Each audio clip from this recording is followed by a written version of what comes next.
உனக்கு ஒரு விஷயம் தெரியுமா? இப்போ ரோபோட் நாய் வந்திருக்கான். அது விலை எவ்வளோ தெரியுமா?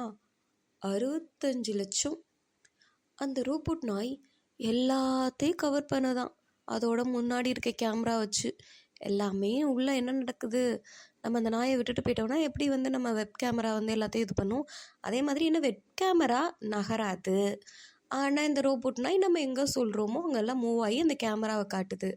ஸோ ஸ்வீட்டாக இருக்குது அந்த நாய். ஆனால் 65 லட்சம் அப்படின்றப்ப தான் ஹார்ட் அட்டாக் வருது.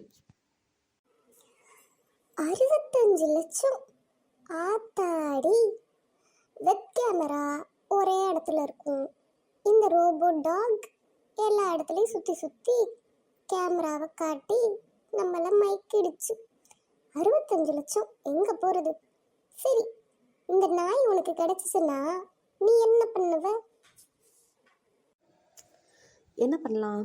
இந்த நாய் கிடைச்சதுன்னா வாக்கிங் கூட்டிகிட்டு போகலாம். ஆனால் தூக்கிட்டு போயிட்டா என்ன பண்ணுறது?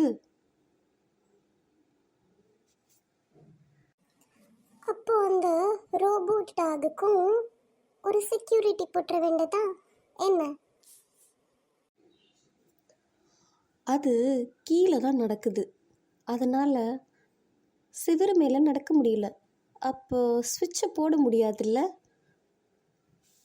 நான் நினச்சேன் ஃபேன் சுவிட்சை ஆன் பண்ணணும் ஆஃப் பண்ணணுன்னா இந்த டாகை யூஸ் பண்ணிக்கலாம்னு நினச்சேன். ஆனால் இது கேமரா வச்சுருக்கிற ஒரு க்யூட் டாக், அவ்வளோதான். அப்போ ஒன்று பண்ணலாம், என்னோட செல்ஃபோனை நான் படம் பார்க்குற வரைக்கும் பிடிச்சிக்கிட்டே இருக்க சொல்லலாம். அந்த டாகு க்யூட்டாக பண்ணும்ல. வேற என்ன பண்ணலாம் அந்த டாக் வச்சு? பக்கத்து வீட்டில் என்ன நடக்குதுன்னு எட்டி பக்கம் சொல்லலாமா அவங்க வீட்டு சண்டைய? பண்ணலாம், போலீஸும் பின்னாடி வரும். ஓகேவா? என்னோட ஆளுக்கு நான் இந்த டாக் வச்சு கிஃப்ட் அனுப்புவேன். எப்படி? ஓ, ஆளு அந்த டாகையே கிஃப்டாக கேட்பாங்க. ஓகேவா? Dog okay. அந்த 65 லட்சம் தான் ரொம்ப இருக்குது. அந்த 65 லட்சம் அந்த நாயை காப்பாற்றுறதுக்குள்ளே வீடு போயிடும். வேறு என்ன அந்த நாயில் பண்ணலாம்? அந்த ரோபோ டாக் பொய்க்கால் குதிரை. பொய்க்கால் குதிரை கிடையாது, இந்த வீட்டில் ஒரு குட்டி குதிரை ஆடிட்டுருக்கும்ல, அந்த மாதிரி அந்த நாய் சொன்னால் பண்ணுமா? நம்ம ஏறி உட்காந்து நல்லா ஆடலாமா அந்த நாய் மேலே? ஆனால் உடஞ்சி போயிடுச்சுன்னா உன்னோட வெயிட்டுக்கு அந்த நாய் உடையாமல் இருக்கணும். அப்போ தான் பொய்க்கால் குதிரையோ இல்லை ஒரு குட்டி குதிரை ஆடிட்டு இருக்கும்ல, அந்த மாதிரி யூஸ் பண்ண முடியும். பார்க்கலாம். அந்த நாயை பக்கத்து வீட்டுக்காரங்க வாங்கினா நம்ம யூஸ் பண்ணிக்க வேண்டியதா? எப்படி? யார்? எங்கள் பக்கத்து வீட்டுக்காரங்க அந்த நாயை வாங்க போகிறாங்களாக்கும்? ஐயோ, நாயை வாங்கிட்டா அவங்களோட சீனு தான் தெரியுமே தவிர நாயை வெளியில் கூட விட மாட்டாங்க. அப்புறம் எப்படி நாம் யூஸ் பண்ணுறது? வேறு ஐடியா? வேற என்ன பண்ணலாம் அப்படின்னா, சப்போஸ் நீ ரோபோ டாக் வாங்கின அப்படின்னா ஏதாவது ஒரு இடத்த அட்வென்ச்சராக இருக்கும் இல்லையா, அந்த மாதிரி ஒரு இடத்த கேப்சர் பண்ணுறதுக்கு இந்த ரோபோ டாக் யூஸ் பண்ணிக்கலாம்.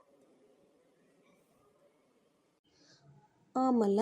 அதுக்கப்புறம் அந்த திருடங்க வராமல் இருக்கிறதுக்கு, அவங்கள வாட்ச் பண்ணுறதுக்கு, யாராவது கடத்திட்டு போயிட்டா அவங்கள வாட்ச் பண்ணுறது. மோஸ்ட்லி இப்படி நடக்காது. சப்போஸ்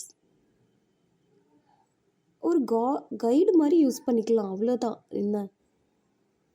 ஆனால் யூஸ்ஃபுல் கைடு. நார்மல் டாகை விட இது கொஞ்சம் யூஸ்ஃபுல்லாக இருக்கும், அவ்வளோதான். நான் இந்த ரோபோ டாக் வச்சு ஸ்பேஸில் பறக்க போகிறேன். ஸ்பேஸில் ரோபோ டாக் வச்சு பறக்க போறியா? சிக்னல் கட் ஆயிடுச்சுன்னா யூஸ்லெஸ் ஆகிடும். அதுக்குள்ள டெக்னாலஜி வளர்ந்துருமா? ஸ்பேஸுக்கு போகிறப்போ பார்த்துக்கலாம். நான் என்னோட பேரண்ட்ஸ்க்கு ஒரு கைடு மாதிரி வச்சுக்க போகிறேன். ஏன்னா நான் வெளியில் போவேன். அப்போ அந்த ரோபோ டாக் வச்சு அந்த கேமராவில் அதுக்கப்புறமா என்ன நடக்குது அப்படின்றதும், அதே மாதிரி அது ஏதாவது மிஸ்டேக் இருந்ததுன்னா அது ஒரு இன்ஃபார்ம் மாதிரி, ஏதாவது ஒரு சிக்னல் மாதிரி நம்மளுக்கு கொடுக்குற மாதிரி இருந்தது அப்படின்னாலும் இது வந்து யூஸ்ஃபுல்லாக இருக்கும். ஸோ ஒரு கைடு, ஒரு பேரண்ட்ஸை பார்த்துக்கிற மாதிரி, ஒரு கிட்ஸை பார்த்துக்கிற மாதிரி ஒரு நல்ல கைடு. ஓகே, அப்படிதானே?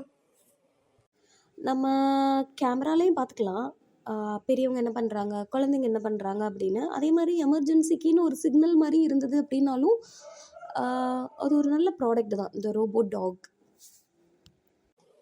ஆமாம், அந்த ரோபோ டாகுக்கு என்ன பேர் வைக்க போகிற? சப்போஸ் நீ வாங்கினா நான் என்ன பேர் வைக்க அந்த ரோபோ டாகுக்கு? சுப்பிரமணியன் தான் வைக்கணும். இப்போ நிறைய பேர் ரோபோ டாக் வாங்கிட்டாங்கன்னு வச்சுக்கோயேன். அப்புறம் இப்போ எப்படி, இப்போ நம்ம ஒரு செல்ஃபோன் வாங்கியிருக்கோம், அப்புறம் இன்னொருத்தவங்களும் செல்ஃபோன் வாங்கியிருக்காங்க, சேம் கம்பெனின்னு வச்சுக்கோ. அந்த மாதிரி சொல்கிறேன். இப்போ நம்மளும் ரோபோ டாக், பக்கத்து வீட்டுக்காரங்க, ஏற்ற வீட்டுக்காரங்க, இருக்கிற எல்லாரும், ஃப்ரெண்ட்ஸ், ஃபேமிலி எல்லாருமே ரோபோ டாக் வாங்கியிருந்தா எப்படி கண்டுபிடிப்பாங்க அவங்கவுங்க ரோபோட்டை? அதுக்குன்னு சில இதெல்லாம் கொண்டு வருவாங்க. சிப் கொண்டு வரலாம், இல்லை அதுக்குன்னு ஒரு ஸ்பெஷல் கோடு கொண்டு வரலாம். கலர்ஸ் இருக்குது, பைக்லாம் கலர் இருக்குல்ல அந்த மாதிரி. ஸோ மேட்ச் ஆகிற கலர் அப்படின்னாலும் அதுக்குள்ள ஏதாவது ஒரு சிப்போ சிம்மோ இல்லை வேறு ஏதாவது மெக்கானிசமோ வச்சு, அதான் சப்போஸ் நிறைய ப்ராடக்ட் வந்தது அப்படின்னா, இப்போ செல்ஃபோன்லேயே பார்த்தீங்கன்னா ஐஎம்ஐஐ அப்படிலாம் சொல்கிறாங்க இல்லையா, அந்த மாதிரி டாகுக்கும் வரலாம், இருக்கலாம். அந்த மாதிரி இருந்தால் நல்லாயிருக்கும். நிறைய டாக்லாம் மீட்டிங் போடும். நம்ம தெருநாயெல்லாம் இருக்கு இல்லையா, எப்படி மீட்டிங் போடுது, அந்த மாதிரி இந்த டாக்லாம் வச்சு நம்ம மீட்டிங் போட்டால் எப்படி இருக்கும்? ஆனால் அதுக்குள்ளே ஒன்றுக்கும் பேசிக்காது. பட் ஆனால் காமெடியாக இருக்கும். அதுக்கப்புறமா ரோபோ டாகுக்கும் இந்த ரோபோ டாகுக்கும் சண்டை வைக்கிற மாதிரி, அதில் யார் வின் பண்ணுறாங்களோ அதில் ப்ரைஸ் மணி வின் பண்ணுற மாதிரி. எப்படி பின்னாடி இப்படி தான் நடக்க போகுதுன்னு நினைக்கிறேன்.